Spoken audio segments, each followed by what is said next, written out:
אנחנו נסביר לכם היום קצת לגבי מצב שבו חס וחלילה נתקע לכם קרטון, נתקעה פלטה בתוך המכשיר, איך אנחנו פותחים אותה ואיך אנחנו יכולים להימנע מזה.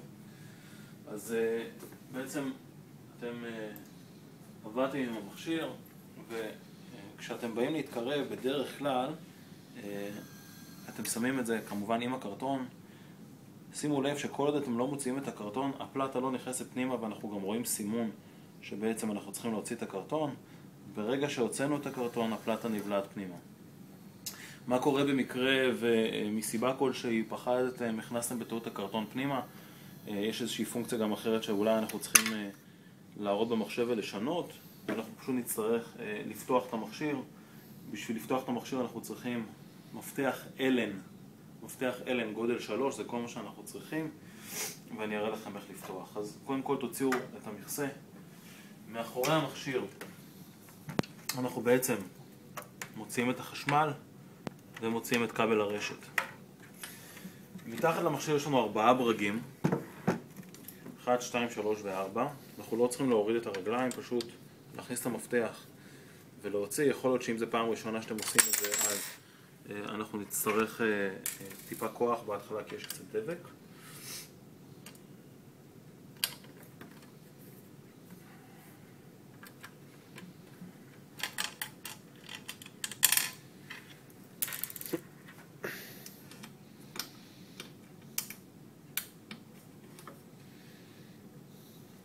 אחרי שהוצאנו את 4 ברגים האלה, יש לנו עוד 4 ברגים. יש לנו עוד 4 ברגים בעצם בצדדים.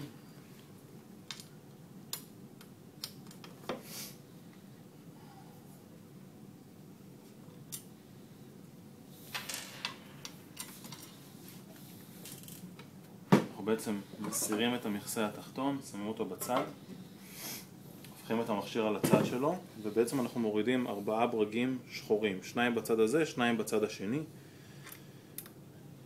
שוב פעם, לא בכוח, אותו דבר, יכול להיות שאם זה פעם ראשונה יש קצת דבק.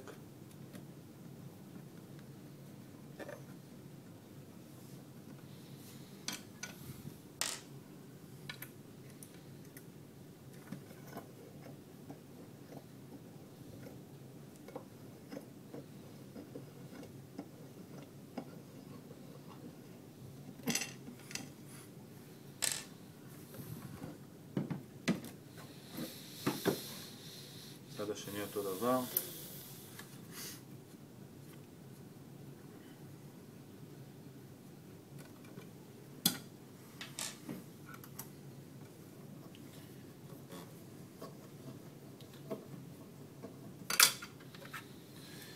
ברגע זה סיימנו עם מפתח האלה. נוציא את המכסה, עוד פעם זה בא בשטיפה כלפי מעלה, ובזה בעצם המנגנון הפנימי של המערכת. יש לנו פה 2 ברגים, בעצם בצורה ידנית אנחנו פותחים אותם.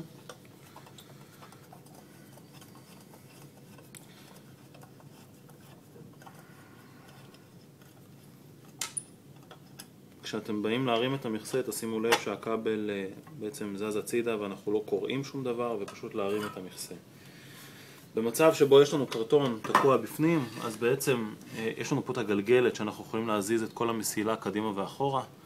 תיקחו פשוט את כל המסילה אחורה אם היא לא נמצאת מאחורה, ואז סביר להניח שתראו בעצם את הקרטון או את הפלטה או את מה שזה לא יהיה תקוע באזור התחתון של המערכת.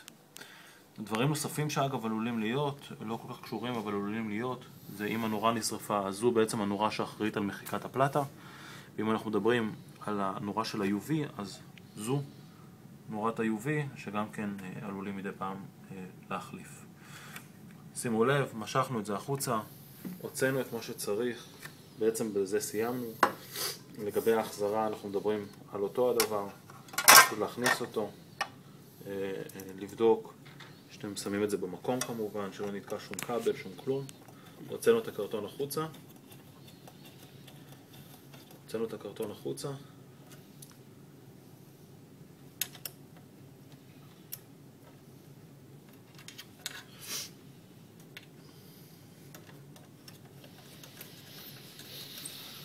לפני שאנחנו שמים את המכסה העליון, חשוב מאוד לשים לב.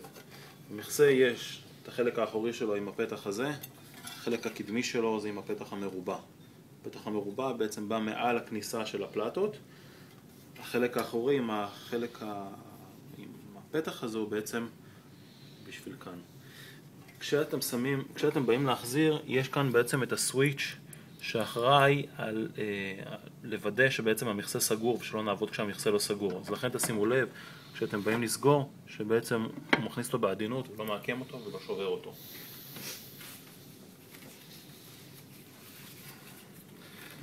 שים אותו על הצד, 4 ברגים שחורים, אני מזכיר. זה הברגים שאנחנו שמים בצדדים.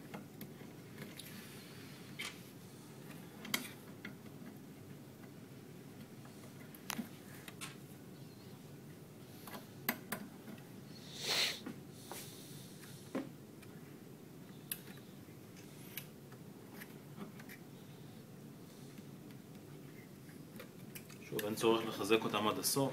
זה בסדר, גם אם הם לא ממש עד הסוף, העיקר שהם יהיו סגורים.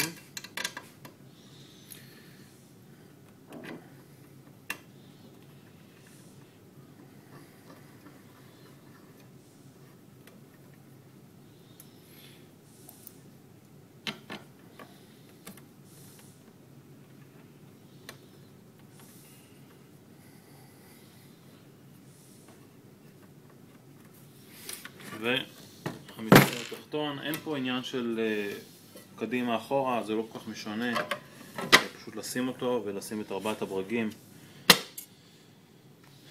במקום. אחרי שסיימנו את זה, אני רוצה לעבור על הגדרה בתוכנה שעלולה למנוע את הבעיה, אולי להקטין אותה.